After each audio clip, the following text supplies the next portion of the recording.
You wondered why we left them yellow? Today, we're taking the doors off. Those guys have got to go. You and you. Bye-bye. Just kidding, it's not that easy to take the doors off. So let's get to work and start removing them. Today, we begin working on the entrance door to our pleasure craft. After looking at a ton of pre-hung lightweight doors, we couldn't get over how solid our 2 doors are already. So we decided that repurposing them would be the best option for us. Guess what? There's another tornado warning. Oh no!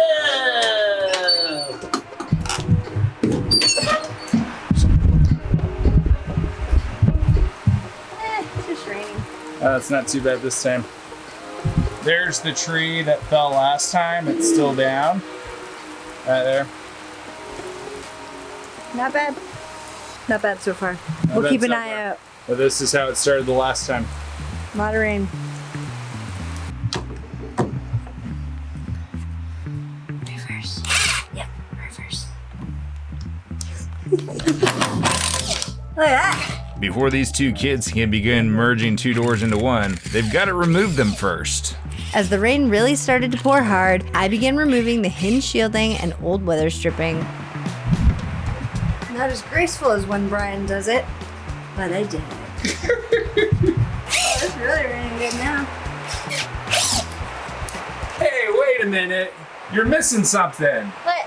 Oh yeah, I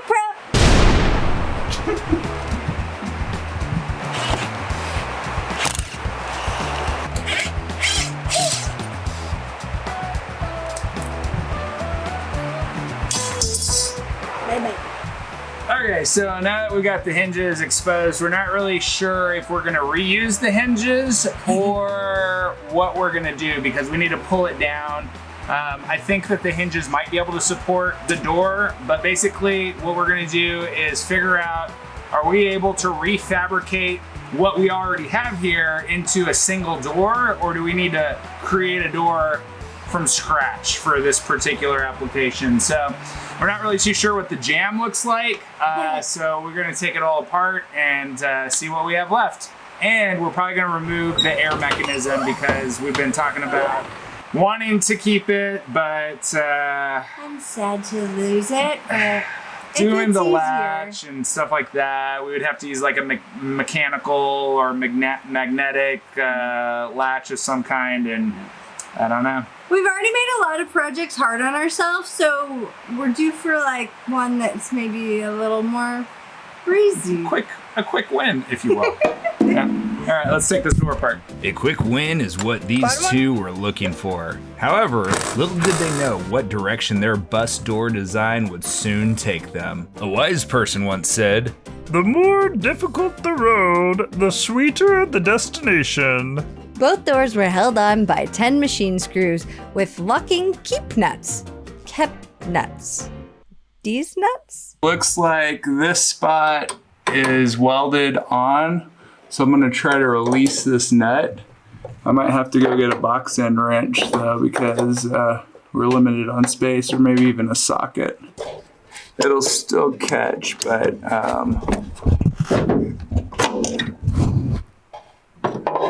pull that out from right there. Up there it goes. Oh, it's free. It feels like it weighs maybe about 50 pounds. Probably about 50. Oh yeah! Now this is going to be a solid bus door if everything goes as planned. Next up, after verifying the air pressure was purged from the system, we removed the bus door opening mechanism's air lines. Like with most of this build, our main plan was to take apart things in the most logical way. In most cases, for us, it's pretty straightforward to look at something and come up with a plan of action pretty quick. And in most cases, it works pretty well. The goal is to methodically take apart this pneumatic bus door mechanism, which could open up space for a cubby or a quick grab for throwing axe storage. You know, for target practice.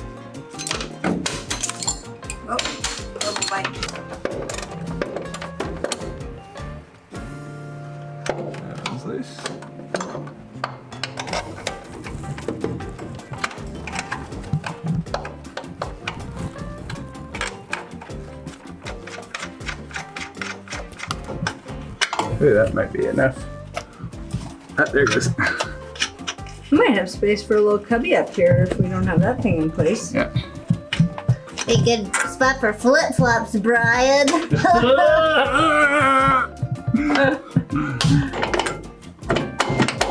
Good.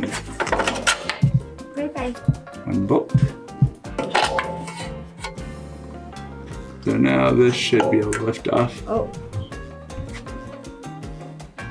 That's pretty substantial right there. It is. Now that's off. Next up, I think that we'll probably remove this piece. So,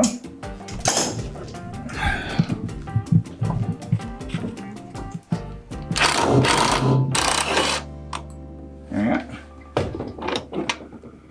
Next up, we have to, let's see, release this cotter pin here. There it is.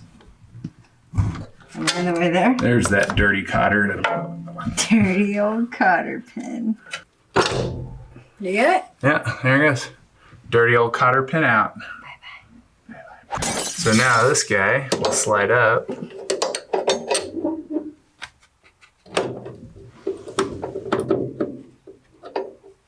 Wow, like there's grooves in it from years of it opening and closing. Cool.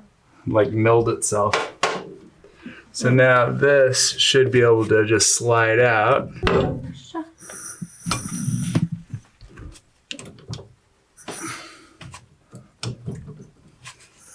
Why is that not coming? Here we go. There it goes. There's the mechanism. Bye-bye. You can hear the air entering one side and leaving the other. That's pretty cool. Maybe we could use this for something. Like our moto rack? Yeah, maybe the motor rack. Here, let me set it down. Lastly, we had to remove the bracket previously used to rotate the door on its axis to open and close. This involved about 30 minutes of hammering the brackets up and over the arms they were attached to. Yeah. Even though we had loosened the bolts, these brackets were real tight. Real tight. Real tight, Brian.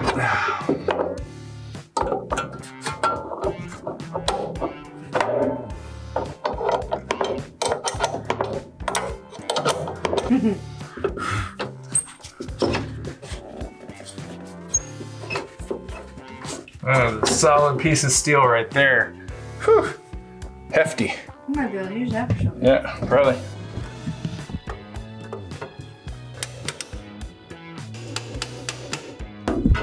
Whoa, that's really on there, folks. Really on there. Yeah! Whoa! You did it. Now we can take the door down.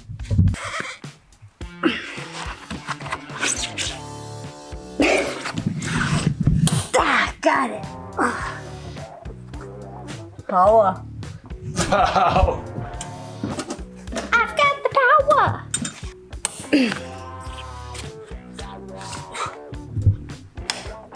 Just breaking years of dirty old paint.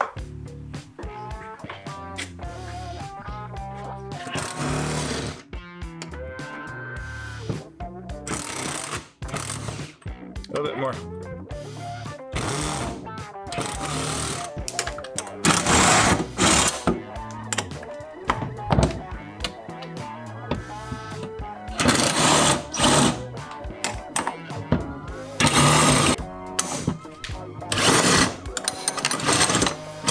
All right, the door is loose.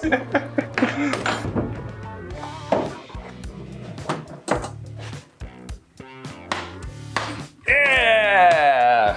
Good job, babe. Look at that! Huge opening. That's a big door opening. How exciting. So what we're looking at over here is some pretty rusty holes. So what we're gonna do is investigate. We're gonna take the wire wheel to the door and let's see if the rust goes further than the holes, because then we could use the door if it's not a rusty mess. Sound good?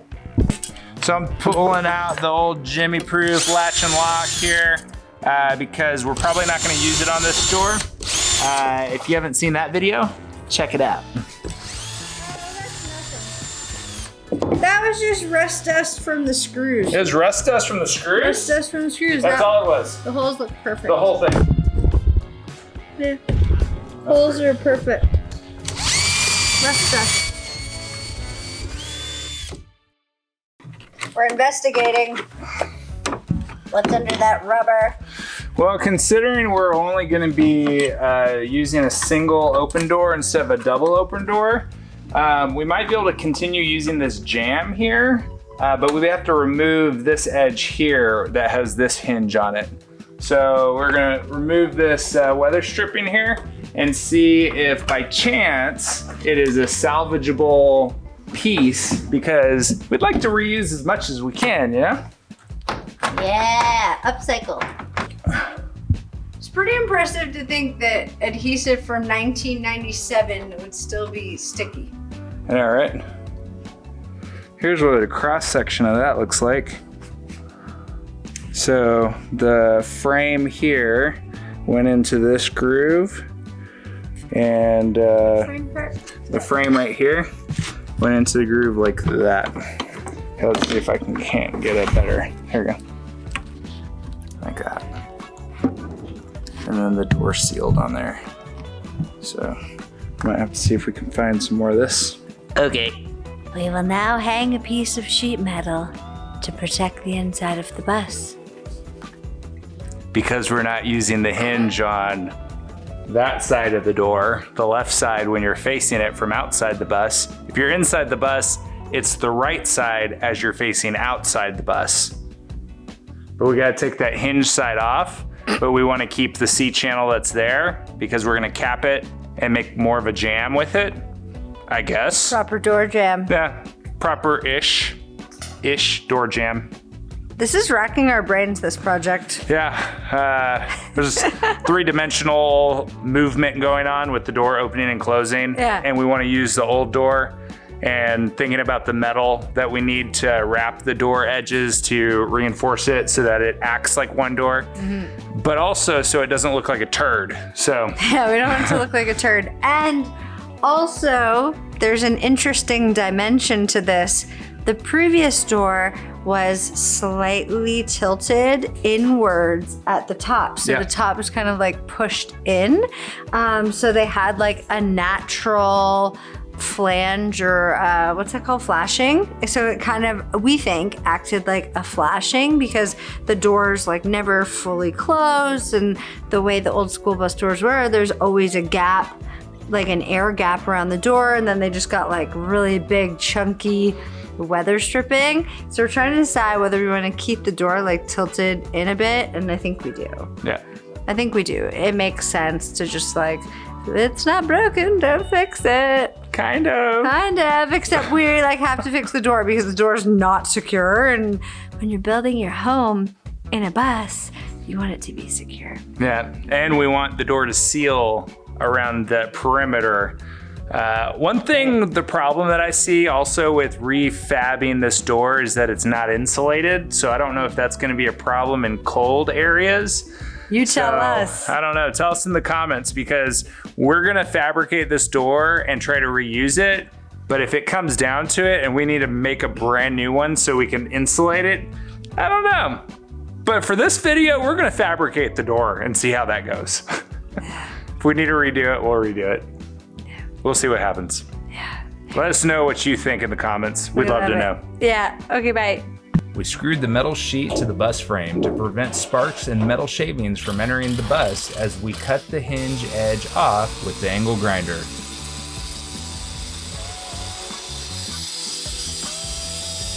To be getting deep enough, and it was because I'm hitting this right here. Not deep enough. It's not, yeah, so I'm one who likes the guard on the angle grinder. I know that there's a lot of people who take the guards off, but not this guy. I leave the guard on. So I think we're gonna just unscrew that that jamb there, and we'll just have to put a new piece of jamb up there. So we're not gonna be able to, or we can unscrew it and then cut it and then put it back up. that could be an option also. I don't know. We'll play with it and see. Play with it. Play with it. We decided that removing the door jamb would be safest by removing the nuts and bolts before trying to cut off the hinge because of how the frame was positioned. Once we got the jamb off, we cut the rest of the hinge and then sprayed with rust preventative paint.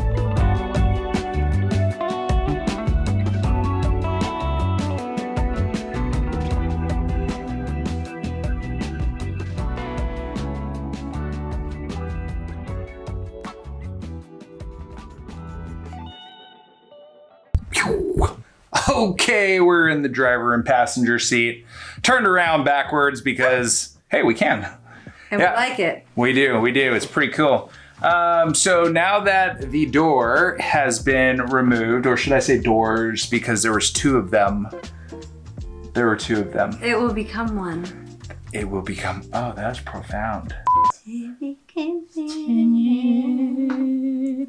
All right, so now that the door is removed, we need to follow the airlines back to wherever they live because they're not gonna live up in the ceiling anymore. No. So we're gonna follow those out and then cap it off somewhere along the way. Not sure where yet, but I know that it goes down into the fuse box area somewhere. And there's 4 huge air canisters Under the bus. under the bus. Yep. So we're gonna follow them until Till we can't no figure more. out, yeah, follow them till we can't no more. We've got the caps, so we'll be able to put those on. Yeah, so let's see where these little air hose line-a-roonies go. What do you think? So this right there, wow, with it zoomed like that, I can't really do that maneuver. With this mechanism here, this used to be the override release for the door. And these were on that big canister. And so these go to this mechanism and they go around there and around there. The air horn is right there. So we want to leave that one in place because the air horn's a lot of fun. And then it goes down through here and then further down through there. So we're gonna see what we need to do for all of that. Oh, there's that.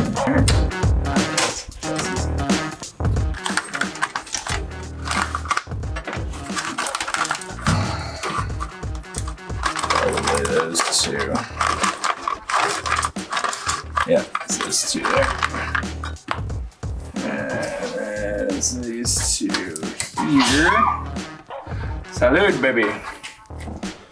So there's those two. That one's for the air horn, so we'll leave that one. And this one there. All right, so you're gonna shake those two. All right, so let's see. Shaking. Shake and bake. It's shake and bake and she helped. There we go. I'm shaking. We're shaking bacon. All right, let's see if we can find, well, you're shaking stuff, that's for sure. All right, so we identified that these two go all the way up to the door and only the door. They go to the switch, the toggle switch that's in the driver compartment right here that opens and closes the air door. And there's only one supply line coming to that. So we followed the supply line down into the front of the bus and it goes into a big wiring harness and it gets lost in there. Well, looking underneath the bus, there was a manifold that a lot of air hoses came off of. So considering this is only controlling the door, because there's another air hose that's in here that controls the air horn, that we can feel pretty positive that we can take this whole mechanism out of the system and then we're gonna just cap it right here. So we're gonna try it.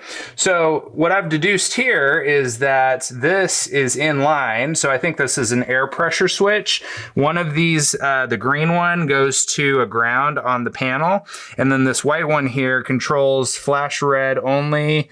So if we disconnect this one here, then that should take the air pressure switch offline. So there's that. And then we just need to get a screwdriver and take this green one off of that ground because we don't need that anymore. And then we'll disconnect the switch on the inside. We ended up using the DOT Type 3 connector and cap to seal off the 1/4 inch supply hose. Next time we start the bus, we'll use soapy water to ensure there are no leaks from the compression connection.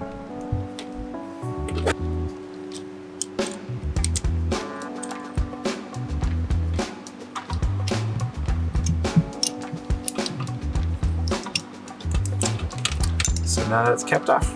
Look at that. You There you go. cut the other one off, the top part, or no?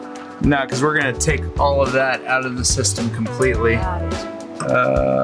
We'll need a smaller wrench for that. This is the switch that Brian's undoing for the air door. Lucky we kept the old seats. We're gonna be able to use them to go in here, in between, to make our little joiner bits. Little spacers. Spacer attachment bits. Yep, we tore apart the old seats. They were really gross inside. Some sort of weird combo foam that looked like just old garbage. Yeah, combo foam. Combo foam. Ugh. There's like old pieces of foam and plastic and it's gross. The Lovebirds repurposed the drops of hat channel originally removed from when they framed out the sleek Skoolie windows. First, they cut the flange off to make C-channel for the bottom and top of the door. Cut the flange off. Now we just need to deburr it with the grinding wheel. I kind of got carried away there, so I might grind that little edge off as well. Good job. What are we doing with that? This will be the bottom cap for the door so that they stay nice and straight, I imagine. That looks pretty straight. Yeah, it's super straight. Super straight. We just didn't need the flange on it. While Brian deburred the seat channel, Erin began prepping the rubber fender flare for installation by removing the old black plastic rivet fastener clips.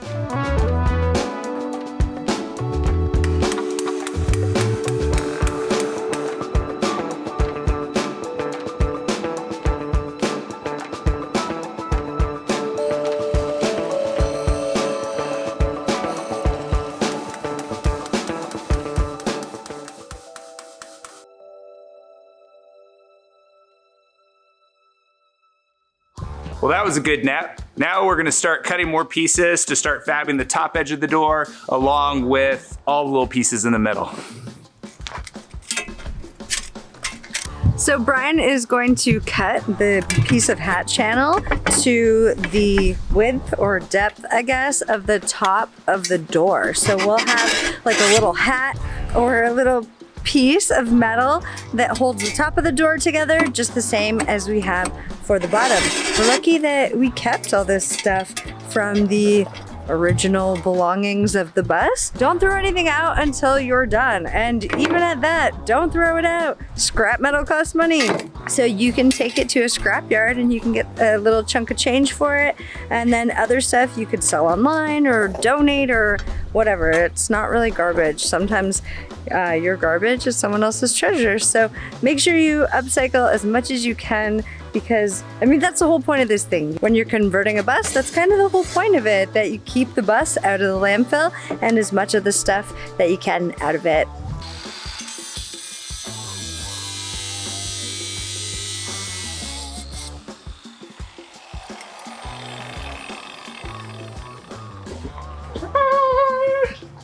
That's the top piece. Let's see if it fits on the top of the door.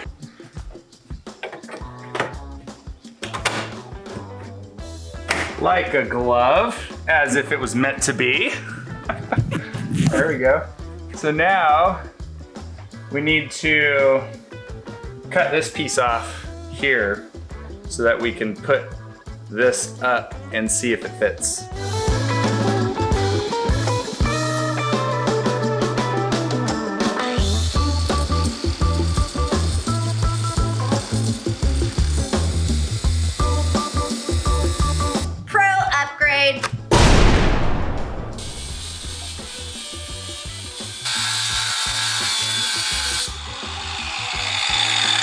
That weld is serious. Holy smokes.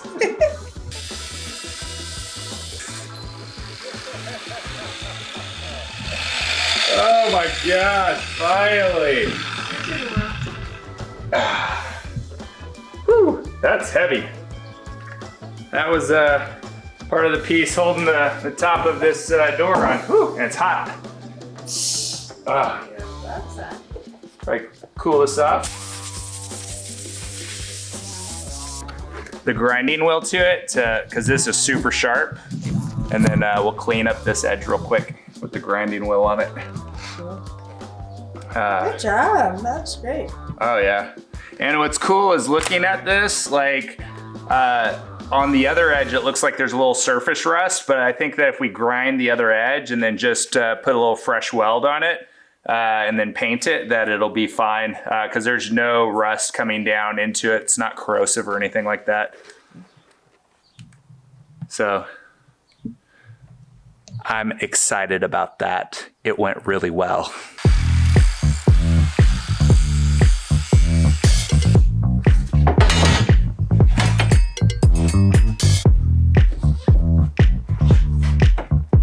Good down here.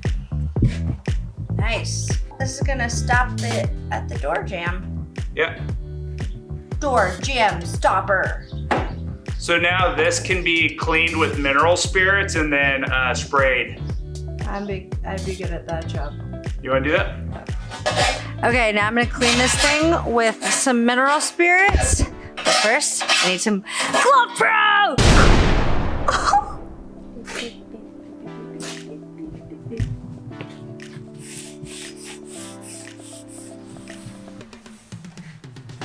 We're gonna paint this piece of metal the same color we're gonna paint the door. So we're just cleaning it off so we can paint it. Using the drill press and a cobalt bit, we pre-drilled the holes for the stainless steel rivets. The idea is that by using the drill press and centering the holes, we will be able to easily align this angle iron to the bus door frame edge. With the main pieces cut and ready for assembly, we squared up the doors to each other using a builder square.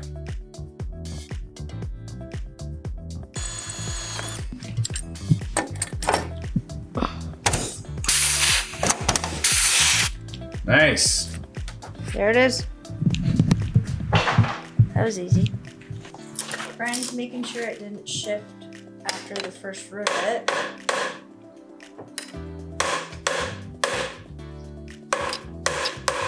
We don't have a lot of room for error There we go. or too wideness.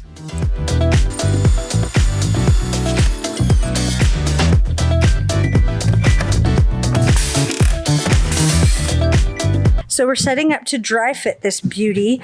First off, we put some rivets into this top part. Then we put some rivets, 2 on each end here. Now, what are we doing? Now we're putting this angle iron. So this piece is going to help stop the door from going into the bus. It's not going to be able to go very far into the bus, but it actually accomplishes 2 things. One, it's going to be a stop, and it's going to be an area where we can use weather stripping to seal off the door from the elements on the outside, because this is the exterior part. The second thing it's going to do is where we put the latch and the deadbolt, it's going to cover that area so that it can't be picked, those can't be sawed off, and it just makes it more difficult to force entry. So that's what we're doing. Safety, kids. Yeah! Safety. There it is. There we go. Ready? Yep. Hold on, don't pull the trigger. Is it in? No, I'm pushing. Oh, nice. Oh, nice. I was on a weird angle. I had to line Yeah. myself up. Oh, you.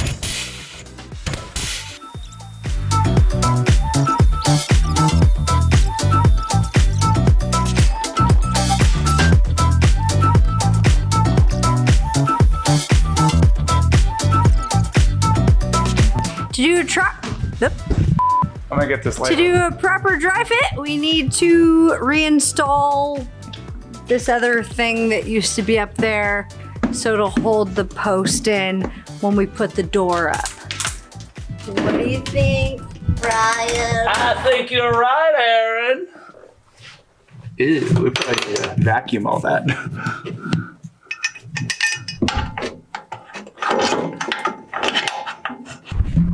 So by putting this mechanism, whoa, that's really zoomed.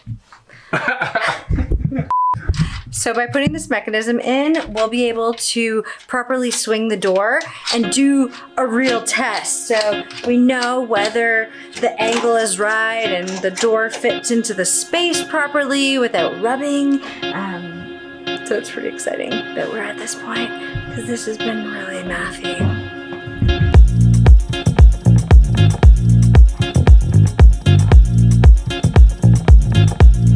It's a smidge too big.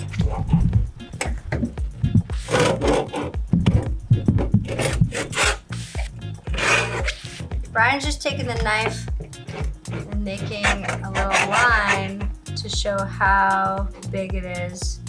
How much too big it is. Right, Brian? Right, Erin. Right. I think this is actually going to be perfect fix. That feels solid though, and we haven't even put the skin on it. I know, it keeps making that sound. This piece of angle iron, we're gonna cut the a little cutout in it to make it more sleek for the little nubs that come out to close the door and lock the door. Oh yeah. What's it called? For the nubs. the bolt and the latch. The bolts and the latch, those nubs. Yeah, the little faceplate takes up space.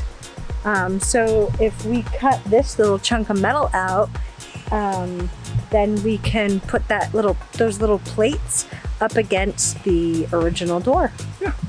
So it'll make more room, huh? Yeah. So those rivets we just drilled in, I just drilled them out. To drill out those rivets, all you do is use the same size drill bit that you used to put the rivets in.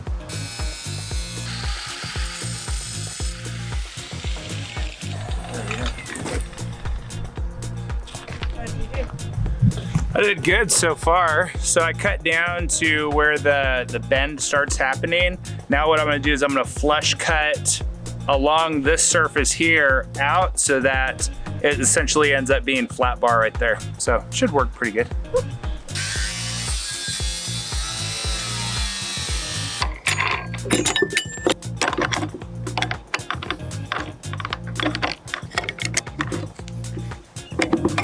So I'll clean up this edge first. After finishing up the angle iron, we went inside to start planning out the placement of the deadbolt and handle. The deadbolt and latch sets came with a template for drilling holes. Our problem is that these heavy-duty kits are supposed to be for doors thicker than 1 3/8 inch. Our frame is slightly thicker than 1 inch. So we're gonna see if it's possible to rig it up on a thinner bus door.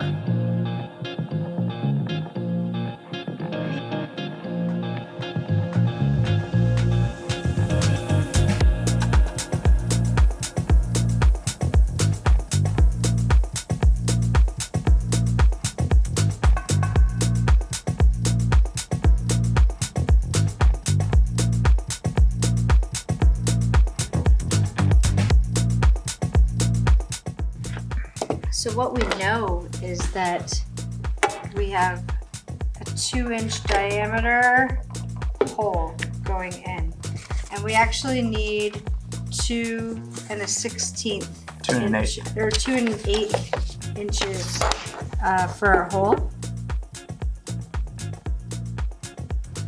Purchase point. Purchase point.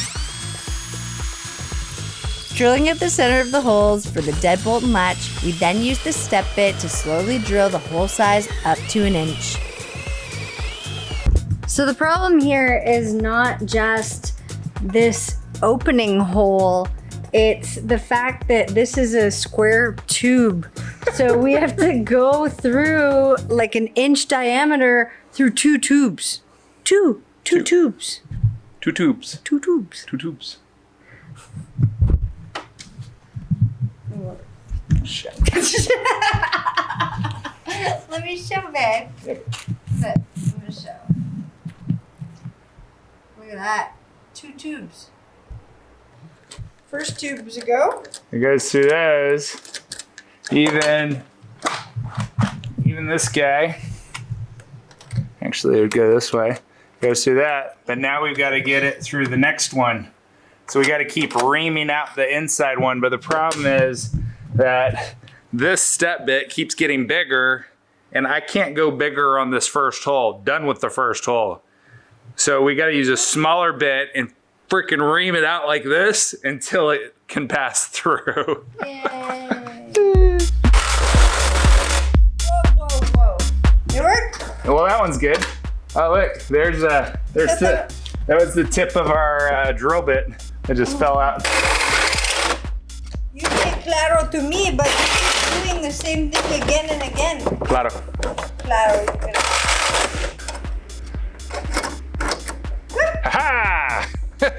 Do we win? Let's see. Yeah, like that. That side goes up. What? Oh, this one is the top one, isn't it? No, other way. No, you're right. The first one. Sorry. The bolt. The top is there, right? Top is a bolt. And then it closes that way. So that goes like that. And then that's the up. And we're doing 2 3/4. Okay, this one needs to be reamed out a little bit more because this one is a little bit thicker on the back side, it looks like. Haha, almost there. Woo. I have confidence that we could tap. Oh, that's there. It's there. No, that's there. It's already touching the little Nice. two. Good job, Cool. babe. Whew. Cool, that's there. We're gonna do a center punch where the screws need to go.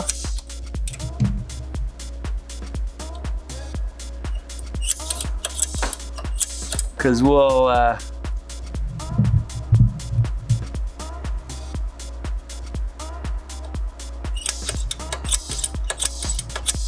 pre-drill those screw holes.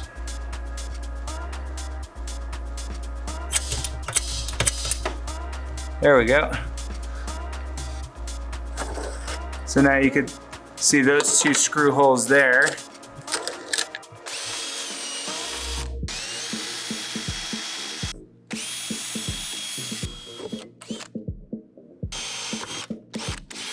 Oh, it's not a step up.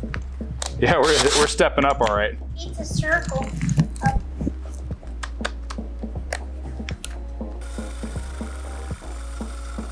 Shoot, with how much this wobbles, it might be 2 1/8 inch there. Yeah, wobble it. We're going for 2 1/8. How 2 1/8? Wobble, wobble. Almost. Who knows? It might be perfect though. Yeah.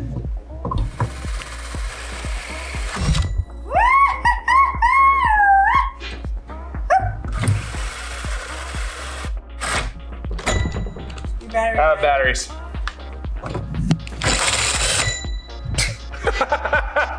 Done. This is funny. It's like playing Operation. Ah! Operation. Ow.